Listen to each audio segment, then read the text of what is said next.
Is the pandemic over? The pandemic is over. We still have a problem with COVID. We're still doing a lot of work on it.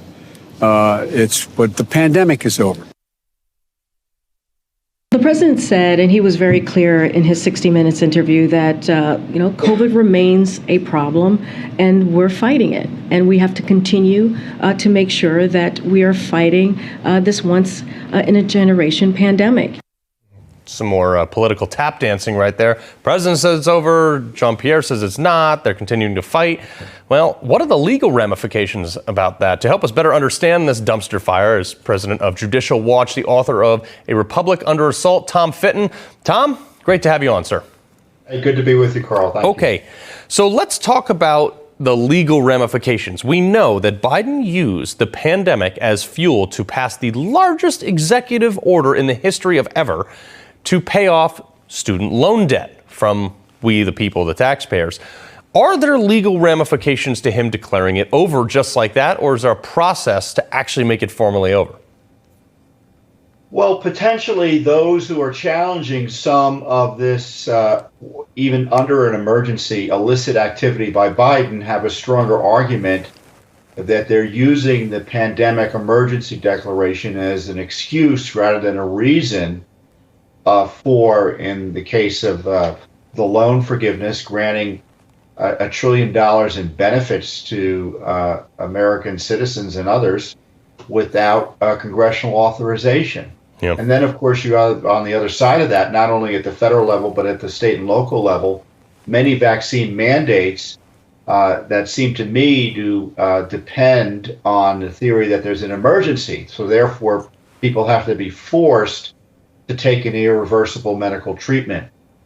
So the sad part of this is, I shouldn't say the sad part of it is, folks should understand that when the president says something like that, the pandemic is over, unless he comes back and removes the state of emergency, it doesn't necessarily mean it's over as a matter of government policy. So This is a case that the president wanted to have his cake and eat it too, where he's trying to minimize the pandemic for political purposes in the run-up to the election, while trying to keep the spigot open also to help himself with the election, which depends on the fact that it's an emergency, or so he says. Yeah. Well, I want to get into the crux of the issue that you have been monitoring very closely and done a lot of work with. Letitia James, okay, she's announced she's suing former President Trump and his company to make sure he never does business in the state of New York again. I mean, this is a civil case, by the way. It's not a criminal case. She's referred it to the DOJ for criminal investigation, which we know they're not going to take up because they would have done that already. Talk to us about the difference in the liabilities and the potential process between civil and criminal. Well, in New York, under the civil process, as I understand it, I'm no lawyer, but we've been through this before with the Trump Foundation. They harassed Trump on his foundation and they shut it down. And that's the goal here, which is to shut down his major business, the Trump Organization, through which he conducts most of his real estate, and other major transactions that have given him his wealth to date. Mm-hmm. And what they're doing is they're going after him over his real estate valuations, which anyone who owns a home knows kind of rise and fall depending on the time of day or even the weather. So the idea that you would have this extreme effort by the New York Attorney General, who, when she was running for office initially, she campaigned on targeting Trump. So if I were Trump, I would push back hard against this abuse of power by the Attorney General, going after him on trumped-up charges a month or so before an election. It really doesn't get any worse than this. Well, maybe it does with that raid on his home.